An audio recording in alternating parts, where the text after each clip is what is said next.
Iran has warned the United States it will take action if an American warship returns to the Persian Gulf. It left the area when Iran started its 10-day naval war games, during which they successfully test-fired a number of different missiles. But Russia's defense ministry says that despite the latest military exercise, the Iranians don't have the technology to make intercontinental ballistic missiles. Meanwhile, France is pushing for stricter sanctions, as it says it's sure Tehran is developing nuclear weapons. It's urged EU countries to follow the U.S. in freezing Iranian central bank assets and imposing an embargo on oil exports. Tehran has been threatening to block the Strait of Hormuz, one of the world's most important oil routes, if the West stepped up its sanctions.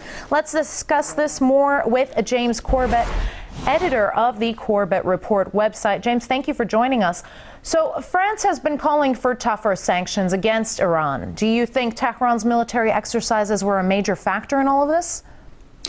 I think that would have to be one of the factors, but I think it's quite remarkable to think that France and the U.S. and other countries would be willing to step up sanctions that have already had such a profound effect on the Iranian people on the basis of their hunch that Tehran is developing nuclear weapons, as France has basically put it. It's quite remarkable because that really is tantamount to an act of war, and really I think the only logical outcome for this is another increase in military tensions between the countries involved in that region that are already on the knife edge of military tension. So it is quite an explosive thing to be talking about increased sanctions against a country that's already pretty much got its back to the wall on, when it comes to the absolute embargo of the country in so many ways that's sending its own currency into a spiral. So I don't really see how this is meant to help the situation in any way, but will only probably likely increase the chance of some sort of military confrontation.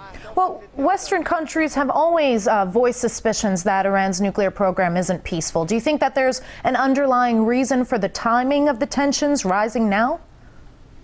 There must be a number of things to this, and I think the escalation in recent weeks with the recent 10-day military drill in the Straits of Hormuz has to be weighing heavily on the minds of the U.S. and others. But I think really the idea that Iran would really close off the Straits of Hormuz or attempt to do so would only be an absolute last measure resort for a country that relies on the importation of refined gasoline and other things through the very straits that they would be ostensibly sabotaging and planting mines in. So it's quite remarkable to think that Iran would do that in any other situation other than they felt that the entire existence of their country was under threat. So again, I don't think it's a really credible threat unless they believe that the military tensions are going to boil over and turn into some sort of confrontation. And again, that's really due to these crippling sanctions that have been placed. So adding more sanctions to the mix is really just a recipe for military disaster, I think. Iran has said today that it is ready to return to the negotiation table and discuss its nuclear program, yet the EU is reluctant to do so. Aren't talks something that the West should be looking for here? I don't know what else the West should be looking for if they were truly concerned about nuclear weapons and somehow have the moral authority and international jurisdictions to tell other countries what they can and can't do with nuclear technology. But even considering that, the only possible outcome that they should be looking for in this situation would be further talks. To do anything else would be, to me, to be backing Iran again into that corner in order to increase military tensions.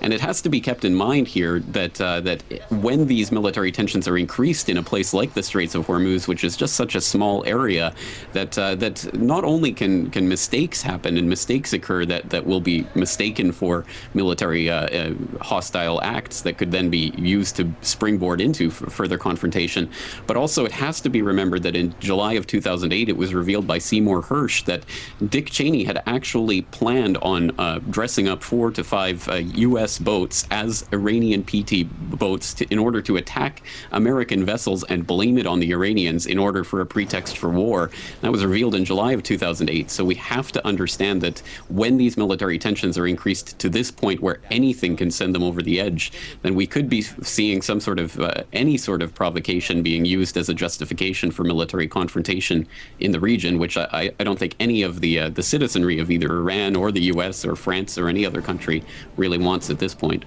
Now, some might argue that Iran's naval exercises were just an old-fashioned display of military strength rather than one of nuclear. Russia's military has said Iran isn't capable of creating a strategic missile. So is Iran really the threat it's being portrayed as?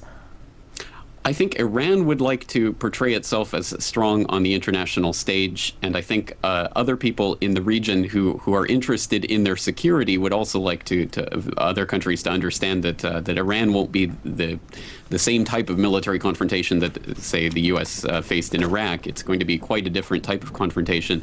But I think really when we talk about military confrontation in Iran, we have to start thinking about Iran's strategic allies in the area and the possibility of a much larger war that would draw in elements from all over the region, really, and start something much bigger than simply in Iran, a surgical strike or whatever might be hoped for in such a situation by the people who are planning such military interventions. So I think it's important to understand that it's not just the Iranian military that would likely be involved here, and we'd be looking at a much wider regional war. Thank you very much, James Corbett, editor of the Corbett Report website.